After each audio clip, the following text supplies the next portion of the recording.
Pour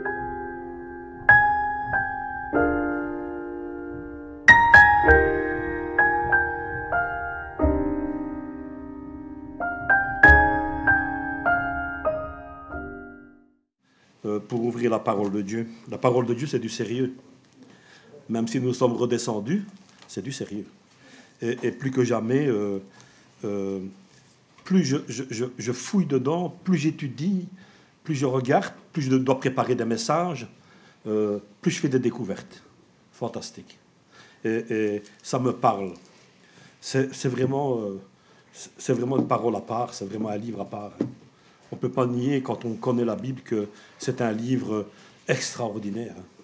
Pas ordinaire, extraordinaire. Ça, il faut le souligner. Avant d'afficher le texte, mais bon, on peut déjà l'afficher, mais enfin, j'ai une petite intro à faire. Je ne sais pas, je suis beaucoup l'actualité, j'aime bien. Je m'informe. Et je me rends compte que plus que jamais, Satan rugit aujourd'hui contre tout ce qui est le christianisme. Apocalypse 12, verset 12, je l'ai déjà souvent cité, lisez-le, vous allez comprendre. Apocalypse 12, verset 12, vous allez voir. Cette semaine, j'ai suivi l'actualité, elle est parfois bien triste, l'actualité, et il faut être armé pour ne pas faire la dépression, ou se révolter, ou se mettre en colère, comme Francis l'a dit, on pourrait se mettre en colère. Et vous savez que c'est les Jeux Olympiques en France, cette année, à Paris, et donc c'est l'effervescence en France. Alors, le pays est vraiment divisé, nous sommes le petit frère de la France, on dit toujours. Hein. Le pays est vraiment divisé, et notamment, il s'est encore divisé une fois de plus sur son identité cette semaine. Une affiche a été réalisée par un dessinateur qui représente les grands monuments de Paris. Les grands monuments. La Tour Eiffel, évidemment. L'Arc de Triomphe. Plusieurs grands monuments, et notamment l'Hôtel des Invalides. Je ne sais pas si vous savez ce que c'est l'Hôtel des Invalides. Mais l'Hôtel des Invalides, c'est Louis XIV, le roi Soleil, qui a construit l'Hôtel des Invalides. Il a fait ça pour son armée. Il voulait permettre aux militaires, aux soldats qui revenaient de ces conquêtes, de pouvoir se retrouver dans un lieu où ils pouvaient être soignés, accueillis, hébergés. Et au-dessus de l'Hôtel des Invalides, il y a 350 années à peu près que l'Hôtel des Invalides a été construit par Louis XIV, ça fait construire par Louis XIV. Et même si je ne le porte pas dans mon cœur à Louis XIV, parce que Louis XIV, c'est lui qui a persécuté les protestants, hein. N'oublions pas. Hein. Il y a eu l'Inquisition. Hein. Sur l'Hôtel des Invalides, Louis XIV a fait mettre une croix. Même si il n'était pas né de nouveau, parce qu'on s'en rend compte, de par ses actes, il a fait mettre une croix. Et le dessinateur qui a représenté cette affiche, avec tous ces grands monuments de Paris, a représenté l'Hôtel des Invalides en enlevant la croix. Voyez-vous ? Et bien sûr, il y a des députés et des sénateurs en France qui ruent dans les brancards, comme on dit chez nous, pour justement, parce qu'ils trouvent que ce n'est pas normal. Nous sommes, de par notre identité, de par notre culture, des pays judéo-chrétiens, c'est la fondation même. Même si, on dit chrétien, et ça englobe protestants, orthodoxes, catholiques, et puis il y a les nés de nouveau, dont j'espère que nous faisons partie, nés de nouveau, comme la parole de Dieu est claire là-dessus, avoir expérimenté la nouvelle naissance, mais n'empêche, on voit que le diable rugit de plus en plus et veut aujourd'hui éliminer tout ce qui est les insignes religieux, toutes comment je vais dire, tout ce qui tourne autour. D'ailleurs, on le vit chez nous, puisque nos vacances de Noël ou de Pâques ou d'autres sont maintenant changées. Il faut se rendre compte de ça. Je ne sais pas si on se rend compte de ça, mais aujourd'hui, le diable veut éliminer tout ce qui touche. Mais, heureusement, quand j'ai écouté les émissions politiques avec ça, un cantique m'est revenu. Un vieux cantique qu'on ne chante plus. Merci Mathieu d'avoir cité un vieux cantique, un vieux chant. Vieux. Mais toujours d'actualité. La croix reste debout. Les plus anciens connaissent ça. Hein. La croix reste debout. Parce que la croix, hein, depuis des siècles, on a essayé de l'enlever, de la renverser, de l'éliminer, on l'a bafouée, la croix. Je sais que c'est un emblème de torture. C'est un instrument de torture, la croix. Mais la croix, nos vieux chants parfois, et nous avons chanté tout à l'heure un chant, il parle de la croix, la croix reste debout. La croix supporte tout. C'est le cantique qui dit ça. La croix, c'est le 189 dans Chant de victoire. La croix supporte tout. La croix ne recule pas. Alléluia! C'est écrit dans le cantique. La croix ne reculera pas. Et comme Daniel l'a dit tout à l'heure dans son intro à la Sainte Seine, le diable semblait avoir la victoire. Tout le monde pensait qu'il avait la victoire quand il était cloué sur cette croix maudite. Mais non, il ne l'a pas eu la victoire. Parce que le matin de Pâques, il est ressuscité. Amen. Bon, je voudrais avec vous continuer dans l'épître de Jean, la première lettre de Jean, au chapitre 2 et au verset 12. Puisque je fais un suivi sous les conseils de mon fils. Chapitre 2, versets 12 à 17. Voilà. Jean, je vais faire un petit rappel. Hein. Jean, celui qui a écrit sur l'amour dans l'Évangile, dans les épîtres, 3 petits épîtres, il a écrit sur l'amour. N'oublions pas qu'il a été appelé fils du tonnerre. Et quand on lit Jean, et quand on lit les premiers épîtres de Jean, j'étudie, on se rend compte qu'il avait des paroles parfois, paf, ça faisait mouche. Hein. Nous, parfois, on prend des gants, on a peur de vexer, on a peur de blesser. Jean, dans l'amour, sévèrement, il enseigne l'église d'Éphèse. Jean.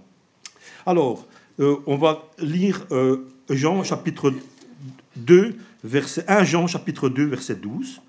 Et il dira, je vous ai écrit mes enfants.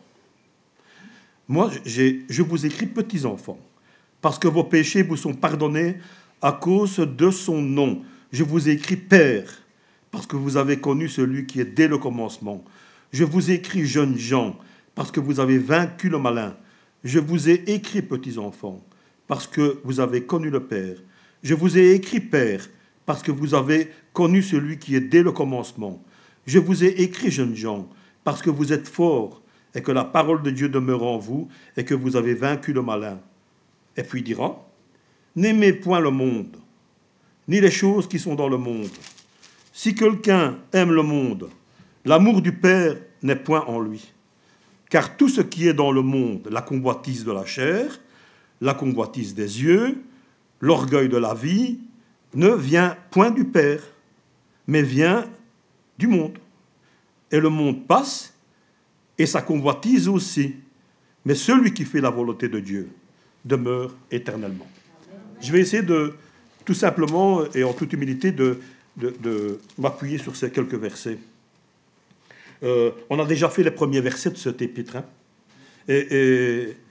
Dans les 11 premiers versets précédents, les 11 versets que nous avons déjà développés, Jean a mis l'accent sur l'amour. Et si je devais donner un titre à la parole de Dieu, au message qui est donné aujourd'hui, je mettrais l'amour qui déplaît à Dieu. L'amour qui déplaît à Dieu. Jean a mis l'accent sur l'amour, la façon de garder les commandements, l'obéissance. Il a parlé du péché. On ne peut pas vivre une vie d'église, une vie de chrétien, changer de vie si on ne prend pas conscience que nous sommes pécheurs. Et que le péché règne, aujourd'hui plus que jamais. Et dans les 11 premiers versets, dans les 11 versets précédents, Jean souligne d'une manière assez autoritaire et brusque la façon d'aimer son frère. Rappelez-vous, je vous l'avais déjà dit, quand il dit au verset 9, « Celui qui prétend être dans la lumière et qui est son frère est encore dans les ténèbres. » Vous voyez, c'est brutal, hein? On a du chemin à faire, d'aimer son frère. Et Jean, il tape ça comme ça. On a l'impression que il prêche d'une manière à l'église d'Éphèse brutale. Mais il est plein d'amour. L'un ne va pas sans l'autre. On peut, par amour, dire les choses et la vérité. Il faut le faire. Voilà. Et la parole de Dieu le dit. Et on peut dire que si on laisse la parole de Dieu agir, que les paroles de Jean, j'ai souligné ça, vous savez à quoi je les compare, pour essayer d'imager un peu le texte. Quand il dit ça, celui qui est son frère, ben, il n'aime pas Dieu. C'est lié. Le premier commandement, vous savez ce que c'est, hein? Tu aimeras le Seigneur ton Dieu de tout ton cœur, de toute ton âme, de toute ta force, et ton prochain comme toi-même. On sait que c'est un tout. Alors, j'ai comparé ça à un uppercut. Pour ceux qui suivent un peu, qui aiment la boxe française, il y a le crochet, il y a l'uppercut, enfin bon, il y a plusieurs tours. Mais un uppercut, c'est une arme terrible. Je ne sais pas si vous savez ce que c'est. C'est un terme utilisé dans la boxe. Un coup au corps, un uppercut, c'est très efficace. Si l'adversaire vous met un uppercut, c'est presque le chaos. Hein. Et c'est la victoire totale. Donc, et Jean, ici, quelque part, en disant ça, n'aimez pas le monde, on va essayer d'expliquer un peu ça, plaf, il nous met un uppercut hein, quand on lit ça. Parce que nous sommes dans le monde. Nous sommes dedans, en plein dedans. Et des tentations et des situations compliquées où il faut prendre parfois position, c'est pas évident. C'est pas évident, reconnaissons-le. Jean, il prend en exemple ce texte-là, il prend cet exemple pour mettre en évidence les mots qu'il utilise dans le verset 7 à 11. Voyez-vous et je prends cet exemple, pour que l'uppercut, pour qu'on puisse comprendre bien les versets 7 à 11 que nous avons déjà lus. Néanmoins, on sent dans ses écrits que Jean, ce qu'il veut dire, il veut le faire avec amour. On le sent ça. Hein. On sent qu'il veut que l'Église marche selon la parole de Dieu. Puisqu'on sait que dans les premiers versets de cette première épître, il avait affaire dans l'Église à des faux docteurs. Il y avait des faux docteurs qui niaient l'incarnation, qui disaient que Jésus-Christ, ce n'était pas Dieu incarné. Voilà. Et Jean, ben, lui, il sait, il est bien placé. Hein. Il a vécu avec le Seigneur. Ça, on l'a déjà vu ensemble. Hein. Néanmoins, on sent que ce qu'il veut dire, s'il le dit d'une manière sèche et brutale, qu'il le fait avec amour. Mais l'ami aime en tout temps, hein, et il faut dire les vérités. D'ailleurs, vous lisez les proverbes, et vous allez comprendre qu'il faut parfois dire les vérités, mais avec tact et amour, bien sûr. C'est important. Puisque, pourquoi prend-il aussi des gants? Parce que, regardez combien il utilise ce langage, il parle à ses petits-enfants. Il dit, hein, mes petits-enfants.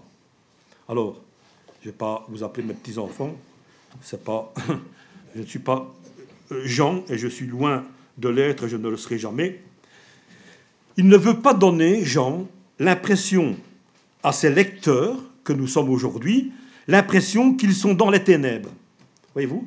Il ne veut pas les anéantir en leur disant « vous êtes dans les ténèbres ». Parfois, on a déjà entendu des prédications comme ça. Hein, voilà. Mais ça s'adresse à des personnes chrétiennes, cette épître-là aussi. Hein. Et il ne veut pas donner l'impression qu'ils sont dans les ténèbres ou qu'ils doutent de la réalité de la foi. Parce que quand on lit ça, si on a des problèmes avec l'un ou l'autre, si on a des problèmes dans la vie, si on a des problèmes de famille parfois, on pourrait se dire, mais est-ce que j'ai vraiment la foi? Parce que je ne suis pas vraiment obéissant à ce que Dieu veut pour moi. Parce que le programme qui nous est donné, il n'est pas simple. Hein? On dit toujours que l'évangile, c'est pour les faibles, mais moi je dis que c'est pour les forts, hein, quand on lit ça. Et ce que Jean vise, ce sont les faux docteurs.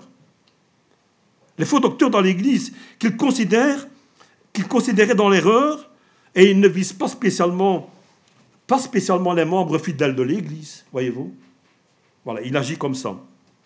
Son but à Jean, son but est le but du Saint-Esprit, parce que nous avons ce texte aujourd'hui dans nos mains, en écrivant, est de confirmer l'assurance du salut aux vrais chrétiens. Et en même temps, effacer et redresser les faussetés. Et c'est valable pour nous, hein. C'est valable pour moi aujourd'hui. Hein. Redresser tout ce qui est tordu. Enseigner la vérité, remettre les faux docteurs à leur place et ramener dans l'Église la divinité de Christ.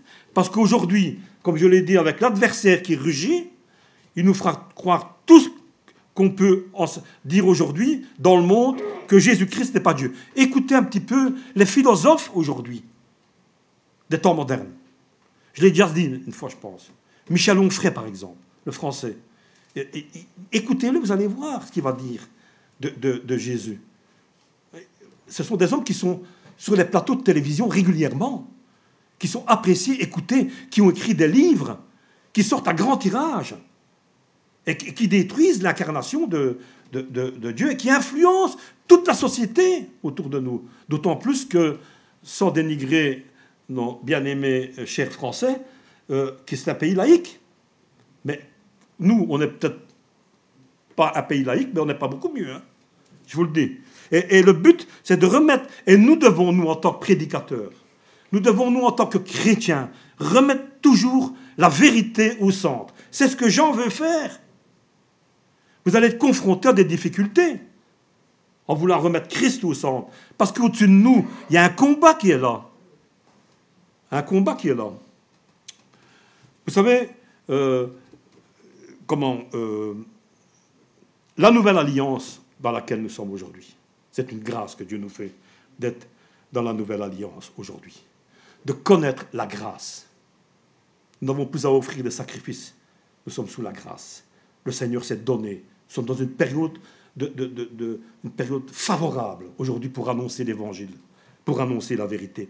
Et des hommes, aujourd'hui, des femmes, des hommes, des êtres humains veulent entendre la vérité. À nous d'être là. Et alors j'aime bien parce que dans ce texte, Jean est divisé en 3 parties. Vous avez vu, quand on lit le texte, on a l'impression qu'il se répète quand on lit ce texte-là. Il divise en 3 groupes. Il va dire les pères, vous avez vu ça, il va dire les jeunes gens, et il va dire les petits-enfants. Il s'adresse 2 fois à chaque groupe. 2 fois il va dire père, 2 fois il va dire jeunes gens, 2 fois il va dire petits-enfants. Ces désignations au sein de la famille de Dieu, c'est quoi? C'est 3 étapes spirituelles. Ce qui veut dire que dans notre communauté, comme dans les communautés chrétiennes, il y a 3 groupes. 3 groupes. C'est pas l'âge physique. Hein. On ne va pas diviser avec les âges. C'est pas ça qu'il veut faire Jean. On pourrait le penser, mais c'est plutôt des étapes dans la vie spirituelle. La famille de Dieu, comme toute famille humaine, hein, a des membres de maturité différentes. Il y a des pères qui sont, c'est-à-dire ceux qui sont les plus mûrs spirituellement, ceux qui ont une connaissance profonde du Dieu éternel. C'est le sommet de la maturité spirituelle, c'est-à-dire connaître Dieu dans toute sa splendeur. Philippiens 3,10 nous dit « Ainsi je connaîtrai Dieu, Christ, et la puissance de sa résurrection et la communion de ses souffrances en devenant conforme à lui dans sa mort. » Voyez-vous? Ça, c'est père. Je ne sais pas où vous vous situez. Quand il dit père, vous comprenez ce que je veux dire. Hein? Mère, c'est englobé dedans. Il faut le prendre comme ça. Mais où vous situez-vous dans la maturité spirituelle? C'est une question que je pose, mais que je me pose et que je vous pose. En fait, les pères devraient être parvenus à une profonde communion avec Dieu. Si vous avez une profonde communion avec Dieu, vous êtes peut-être un père, je l'espère, et être des modèles dans l'assemblée. Être des modèles dans l'assemblée. Tout comme il devait être des modèles dans la famille. Un père doit être le modèle dans l'assemblée parce qu'il a une maturité spirituelle, hein, mais il doit être aussi un modèle dans sa famille, le père. Où sont les repères aujourd'hui pour les plus jeunes? Où sont les repères dans les plus jeunes? Où sont les repères pour les petits-enfants? Je ne parle pas des tout-petits, même si c'est vrai. Je parle des plus jeunes dans la foi. Ceux qui sont au début. Aujourd'hui, je vois que nous n'avons des contacts. Hein. Je pense à quelques-uns qui sont avec nous parfois, qui ne sont peut-être pas loin spirituellement, qui sont à l'ABC de la vie chrétienne. Et vous, nous, on se rend compte de ça quand on fait nos réunions de maison, parce qu'on se rend compte qu'il y en a qui sont à l'ABC, quand on a de nouvelles personnes. Je ne vais pas les citer, mais il y en a quelques-unes. Parfois, ils viennent sur à l'ABC, ils veulent comprendre. Ce sont des petits-enfants. Nous, en tant que père, si je me considère comme un père spirituel, c'est de l'entourer. Vous savez que nous avons eu un 7e petit-enfant, Zacharie, que nous allons rejoindre, partir après le culte d'ailleurs, cet après-midi, nous partons directement en rejointe. Mais qu'est-ce que... Il nous envoie des vidéos et des photos, mais qu'est-ce qui fait le père? Ben, le père, voilà, ou la mère, les parents, ils soignent le petit enfant. Il faut l'entourer, il faut l'accompagner. C'est important.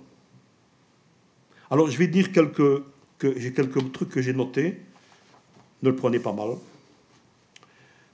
Moi, je vis comme vous,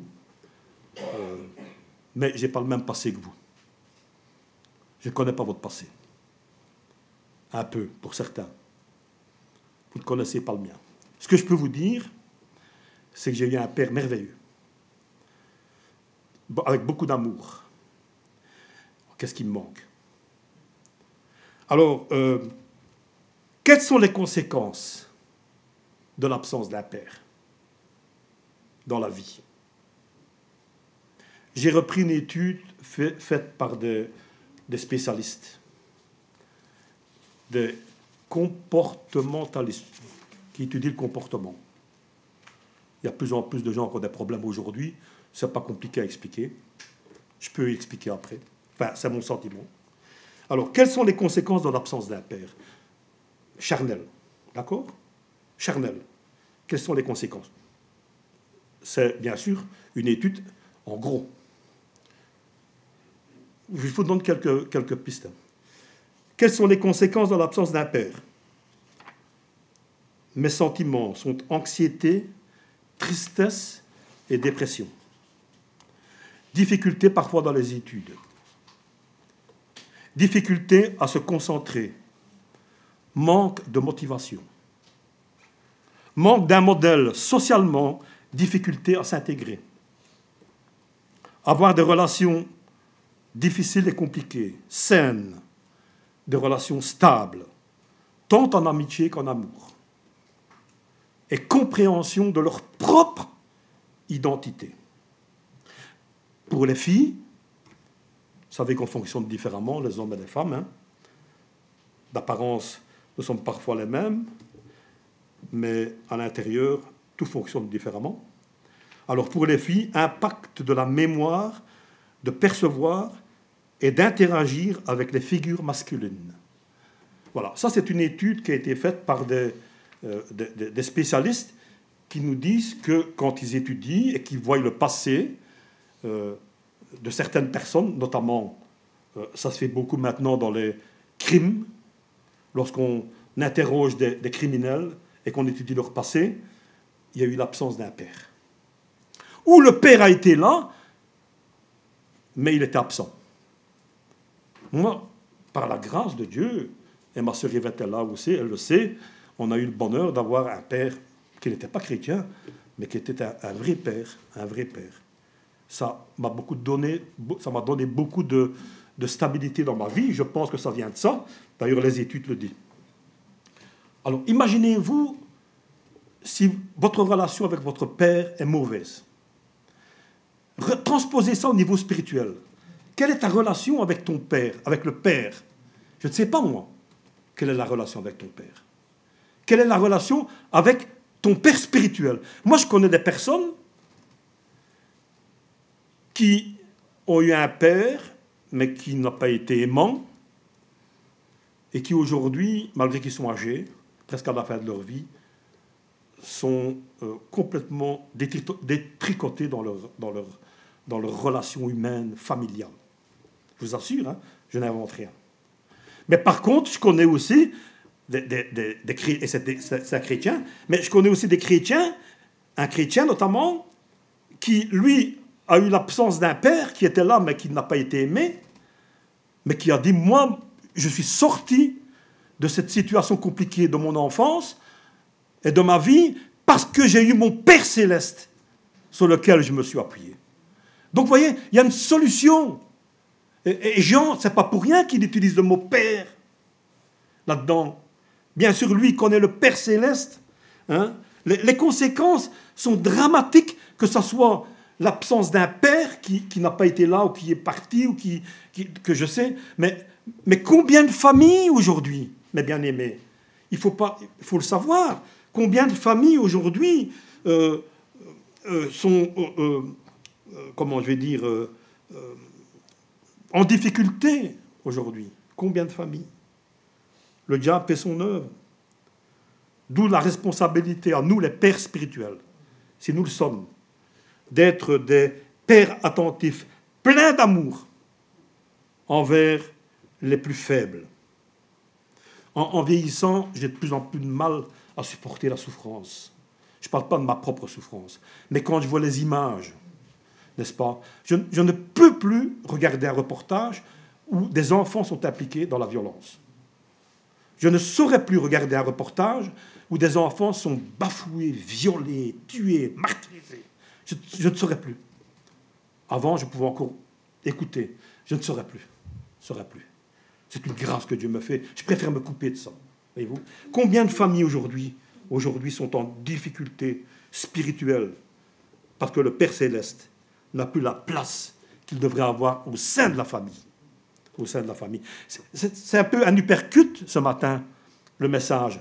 Mais c'est pour nous faire du bien, pour nous faire prendre conscience. Vous savez, dans la trilogie de Marcel Pagnol, vous connaissez la trilogie, César, Marius et Fanny. Quand César, tout à la fin du film, quand Marius revient, parce qu'il avait été séduit par la mère, il voulait voyager, et il est parti en laissant sa fiancée enceinte, qui attendait un enfant, il est revenu des années après, et il ne savait plus, il aurait bien voulu se reconstruire, mais il pensait que Fanny, celle qu'il avait laissée, ne l'aimait plus, que c'était plus possible de refaire sa vie avec tout ce qu'il avait fait comme mal. Et une belle parole qui sort de la bouche de Fanny. Rien n'est irréparable, Marius. Rien n'est irréparable, Marius. Rien n'est irréparable, mes bien-aimés. Tout ce qui est détruit dans votre vie peut être reconstruit en regardant devant. En regardant devant. Parce que nous n'avons pas à nous retourner en arrière. Si tu traces un sillon, ne te retourne pas, dit la parole. Parce qu'il va aller de travers le sillon. C'est vrai, hein? Si j'ai une charrue en main et que je vais labourer avec mon âne ou mon bœuf, mais que je vais me retourner, le sillon n'ira pas droit. Parce que l'animal ne saura plus comment tracer droit. Voyez-vous? Donc, c'est ce que je veux dire, c'est ça. Pour avancer, le verset 13 et 14 que nous avons lu, la fin du verset 13 et la fin du verset 14. Et il dira, entre les petits-enfants et les pères. Voyez-vous, regardez une fois le texte, relisez chez vous. Entre le verset 13, la fin du verset 13 et la fin du verset 14. Entre les petits-enfants et les pères, qu'est-ce qu'il y a? Les jeunes gens. Je vous écris jeunes gens. Voyez-vous, il y a les jeunes gens qui sont parfois engagés activement dans le combat de la vie chrétienne. Tous ces jeunes qui font les instituts bibliques, tous ces jeunes qui viennent faire le CFB à Genneval, s'engagent dans un combat. S'engagent dans un combat chrétien. Nous sommes en guerre contre un ennemi. Et ça, on ne prend pas assez conscience que nous sommes en guerre. La vie chrétienne, c'est un combat. Un combat contre qui? Un combat contre l'ennemi. Et la fin du verset 14, qu'est-ce qu'il dit? La fin du verset 14, vous avez vaincu le malin. Il ne dit pas, vous allez le vaincre, ou peut-être que vous le vaincrez. Non, il dit, vous avez vaincu le malin. Jean dit ça, hein, dans son texte. Vous avez vaincu. Ça veut dire que nous devons nous comporter en tant que chrétiens vainqueurs. Les jeunes gens qui sont là. Hein? S'il y en a d'autres, malheureusement, ils ne sont pas tous là, mais les jeunes gens qui sont engagés dans le combat spirituel. Voilà un texte qui encourage. Vous avez vaincu le malin. Vous êtes forts, dit-il. Et pourquoi vous êtes forts? Mais la réponse est dans la question. Pourquoi vous êtes forts? Parce que la parole demeure en vous, à condition de se revêtir de quoi? De toutes les armes de Dieu Éphésiens 6. Si vous êtes armés des armes de Dieu, le bouclier, les sandales, la cuirasse, le casque, les enfants l'ont fait ici, à l'école du dimanche. Souvenez-vous, hein? Si vous êtes armés de toutes ces armes, si vous êtes revêtus de toutes ces armes, ben, la réponse est dans la question, pourquoi vous êtes forts? Parce que la parole de Dieu demeure en vous. La parole demeure en vous. Cherchez pas midi à 14 heures, hein. Cherchez la solution dans la parole. Hein. C'est la parole de vérité. Hein. La parole de Dieu, la Bible, qui est encore le livre le plus vendu. Comment dira-t-il? Mais en observant la parole. Bien sûr, il ajoute ça, en observant. Les petits-enfants, ce sont ceux qui ne possèdent qu'une connaissance élémentaire de Dieu et qui ont besoin de grandir davantage. Prenons du temps avec les personnes comme ça. Prenons du temps avec nos enfants. Prenons du temps avec nos petits-enfants. Mais prenons du temps avec les petits-enfants, ceux qui sont au début de leur foi. Aussi. Tous font partie de la famille de Dieu. C'est ça l'assemblée.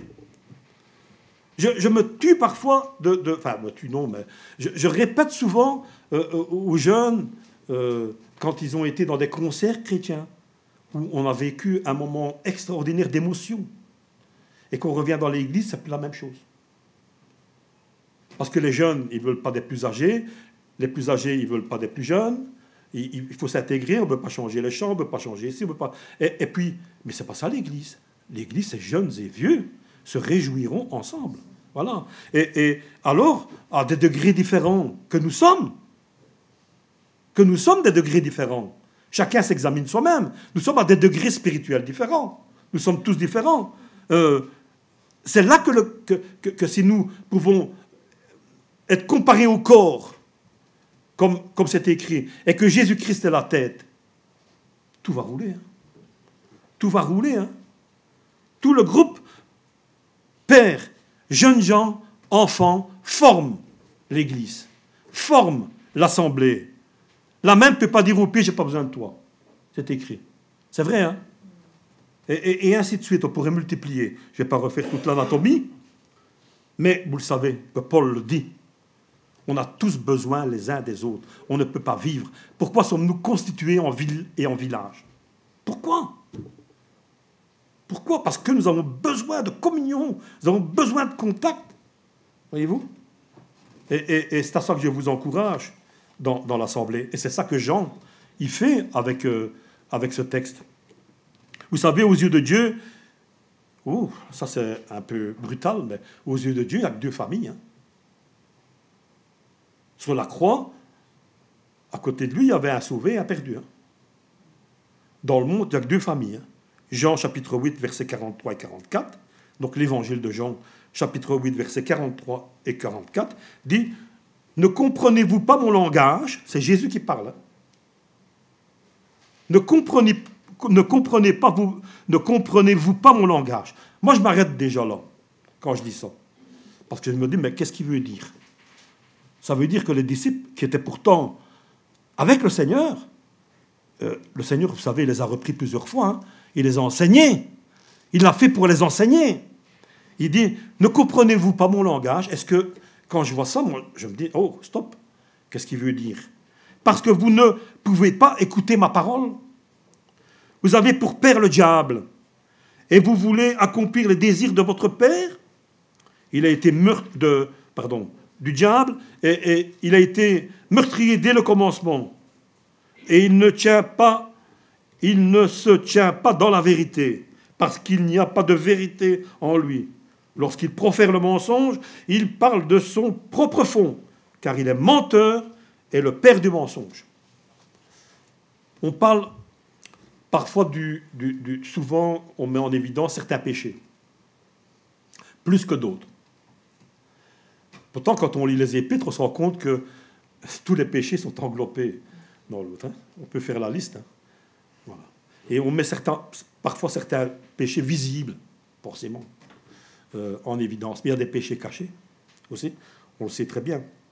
Mais un des péchés, et je me suis souvent répété, c'est le mensonge. Le père du mensonge, c'est le diable. Vous savez, dans les tribunaux quand on n'arrive pas à démêler, parce que l'auteur n'avoue pas ses crimes, il ment, et parfois ils sont deux dans le box des accusés, ou trois. Et l'un s'accuse, et l'autre s'accuse, et c'est pas moi qui ai tué, c'est pas moi qui ai tiré, c'est l'autre. Alors qu'il y en a toujours un. C'est le mensonge. Et le jury, le président, arrive à un point où il ne peut plus démêler une situation. Voilà. Et c'est pourquoi, qu'est-ce qui complique? Le mensonge. Regardez la guerre en Ukraine entre Poutine et les Occidentaux. Il y a du mensonge, certainement, des deux côtés. On n'arrive pas à démêler, savoir. Et avec Gaza maintenant, avec Israël, voilà, on n'arrive pas à démêler. C'est toujours le mensonge.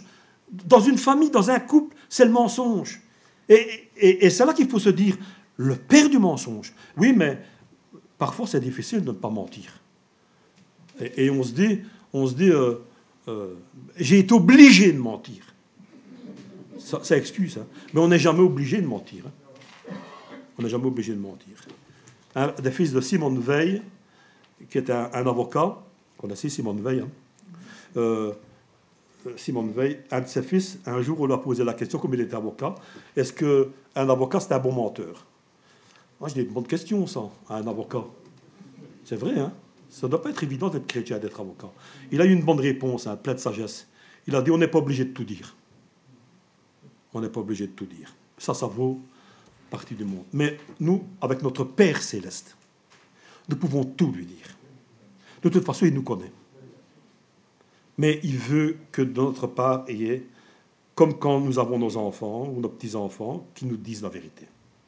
Qui nous disent la vérité. Et Dieu se plaît, et ça nous plaît d'entendre la vérité. Alors, Jean passe maintenant, oh là là, ça passe vite, Jean chapitre 2, versets 15 à 17, donc le verset 15 à 17 que nous avons lu, Jean passe maintenant à une description de l'Église, à une description du monde, et à un enseignement sur l'attitude de l'Église à l'égard de ce monde. Comment devons-nous nous comporter à l'égard de ce monde? Relisez la prière sacerdotale. Je ne te prie pas de les ôter du monde, mais de les préserver du mal. Nous sommes dans le monde, je l'ai dit, je le répète. Hein? Nous sommes dans le monde. Mais il y a un avertissement concernant le comportement à l'égard de ce monde. Jean donne un avertissement. Dieu est amour. Jean insiste sur l'importance de l'amour. Il le répète. Jean révèle que Dieu est, pourtant, est un certain type d'amour, d'où ce qui me ramène au titre de mon message. L'amour qui déplaît à Dieu. Il y a de l'amour qui déplaît à Dieu. L'amour du monde. L'amour du monde. Le chrétien né de nouveau, si nous le sommes, né de nouveau, se reconnaît autant à son amour pour Dieu qu'à son amour pour le prochain. Qu'à l'absence en lui d'amour pour le monde. Si on sent... Ben, Michel Sardou, il n'y a pas longtemps, un interview. Michel Sardou a été interviewé sur justement l'état du monde. On lui a demandé l'époque que nous vivons. Il a dit, je hais ce monde. Je déteste ce monde. Ça, ce n'est pas quelqu'un qui est chrétien, hein. Michel Sardou. Donc, il n'a jamais manifesté de fruit de l'esprit. Mais il a dit, je hais ce monde. Même les gens du monde le disent. Et vous savez, quand on regarde autour de nous, je dis, mais quel triste monde. Quel triste monde. Violence, vol, corruption. Même par ceux qui nous dirigent, qui devraient être des exemples. Enfin, voilà, nous ne pouvons pas aimer ce monde-là. Nous ne devons pas l'aimer. Nous devons aimer ceux qui composent le monde. Ça, oui, ce n'est pas la même chose, ça. Voilà. Dans ce monde et dans ma vie, c'est Dieu qui doit avoir la première place. Dieu. Dieu doit avoir la première place. Qu'est-ce que le monde? L'univers? La vie sur Terre? Ici, il s'agit de la vie de la société humaine, organisée sous la puissance du malin. Voyez-vous? Il y a deux choses différentes. Voilà. C'est la société humaine organisée par la puissance du diable, la puissance du malin. Dans les versets de 15 à 17, vous regardez, 6 fois, Jean répète le mot « monde ». 6 fois, il répète le mot monde. Ce n'est pas du hasard. Hein. C'est important. Ce que Jean veut enseigner, c'est l'incompatibilité entre l'amour du monde et l'amour pour Dieu. Voilà. Le monde passera, vous savez. C'est transitoire. Tout disparaîtra. Il y a un verset qui dit que tout ce qui est visible est passager. Et tout ce qui est invisible est éternel. Où construisons-nous? Que construisons-nous? Pour qui travaillons-nous? Ça, c'est chacun s'examine. Je parle au niveau, bien sûr, personnel et spirituel. Alors, vous allez me dire, une question presque d'école de dimanche, mais on peut se la poser. Mais alors, Jean 3,16, Dieu a tant aimé le monde. Et puis là, qui dit ici, n'aimez pas le monde. Qu'est-ce que c'est de ça? Pourtant, c'est le même auteur. Mais vous comprenez la différence. Hein. Vous comprenez la différence. Hein. Mettez une fois dans le verset Jean 3,16 votre prénom à la place. Car Dieu a tant aimé Michel, qu'il a donné son Fils unique, afin que si Michel, croit en lui, ne périsse point, mais qu'il ait la vie éternelle. Maintenant, si je mets ce verset, n'aimez pas le monde, n'aimez pas Michel, non. Vous comprenez? Il n'y a plus de sens dans la phrase. Vous comprenez ce que je veux dire? Il n'y a plus de sens. La phrase a perdu son sens. Et la racine du mot n'est pas la même. N'est pas la même non plus. Voilà, c'est faut se le dire. L'ensemble d'être humain doit être aimé, aimé et encore aimé. L'ensemble doit être aimé. Bien sûr, l'amour, il y a des différences. Je ne vais pas faire un dessin. Aujourd'hui, le commandement de Dieu, il est formel. Aimer Dieu, aimer son prochain, ne pas aimer le monde. Verset 5, verset 10 du chapitre 1er. Aimer Dieu, aimer son prochain, ne pas aimer le monde. Conclusion, pour terminer. Il est remarquable qu'en l'espace de 3 versets seulement, 3 versets seulement, c'est John Stott qui en parle dans son livre. J'ai pioché aussi dans cette étude. Il est remarquable qu'en l'espace de 3 versets, et le fait de prendre un livre, de pouvoir préparer, de chercher dans la documentation, de chercher dans le texte, on fait des découvertes. 3 versets en l'espace de 3 versets. Jean mentionne le monde, la chair et le malin. Nous avons toujours cette tendance à être séduits par quoi? Par l'apparence. Nous sommes séduits par l'apparence. Le regard d'Ève dans le jardin d'Éden pour cet arbre, le fruit défendu, délice pour les yeux. Le regard d'Akan, connaissez Akan, par un beau manteau babylonien pris en butin dans Josué, qui a menti. Il a été séduit par un beau manteau, et pas que les femmes. Hein. Il a été séduit à Akan. Il en a payé les conséquences. Il a désobéi aux lois de l'Éternel. Relisez Josué, chapitre 7, verset 1. C'est intéressant. C'était son regard qu'il avait jeté sur un manteau babylonien, l'ennemi d'Israël. Le regard adultère de David pour le magnifique corps de Bathsheba. Il a été séduit lorsqu'elle se baignait nue dans la mer. Séduit. Un regard adultère, quand elle se baignait, de David, connaissait les conséquences. Quelle doit être l'attitude à l'égard du monde? Il ne faut pas fuir le monde. Il faut y rester. Nous sommes appelés à y vivre, à y témoigner. Nous sommes envoyés dans le monde comme Jésus l'a été dans Jean chapitre 17, verset 18. Hein? La prière sacerdotale. Quiconque est né de Dieu a vaincu le monde, dira le texte. Le malin, par l'esprit de l'Antichrist, tient le monde dans l'incrédulité. L'Antichrist viendra. L'esprit du malin est déjà là aujourd'hui. Mais l'Antichrist viendra. On sent que le monde vacille. On sent que le monde, ce qui n'était pas vrai il y a 20 ans, 30 ans d'ici, hein, on sent que le monde a besoin d'un leader. Que tout bascule. Que les gouvernements ne tiennent plus la route. Qu'il faudra un homme fort, qui est annoncé dans le livre de l'Apocalypse. Mais c'est par la foi en Jésus, le Fils de Dieu, que nous échapperons à l'adversaire, au malin, et que nous vaincrons le monde. Que nous vaincrons le monde. Pour arrêter le mal dans le monde, je regardais cette phrase, j'ai noté ça. Pour arrêter le mal dans le monde, Dieu devrait arrêter le monde entier. Il ne le fera pas. parce qu'il nous laisse un esprit de liberté. Ève pouvait choisir, Akan pouvait choisir, et David pouvait choisir. Maintenant, nous ne les jugeons pas, nous ne sommes pas mieux. Mais Jean, chapitre 16, verset 33, dit ceci. Je le lis pour terminer, c'est un verset de la parole. « Je vous ai dit ces choses. » Jean, chapitre 16, verset 33.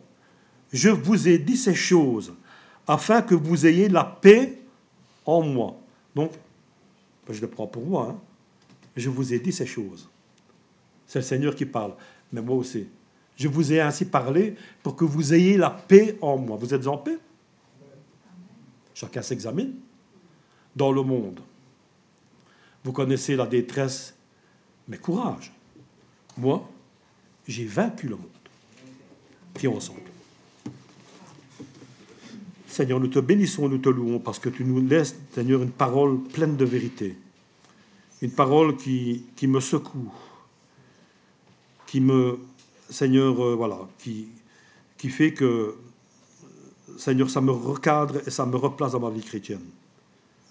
Seigneur, j'ai à aimer les gens du monde, mais je n'ai pas à aimer, Seigneur, cette société, ce monde qui est corrompu, violent, ce monde dans lequel tu es venu, selon le prologue de Jean, et que le monde n'a pas voulu de toi, qui t'a rejeté.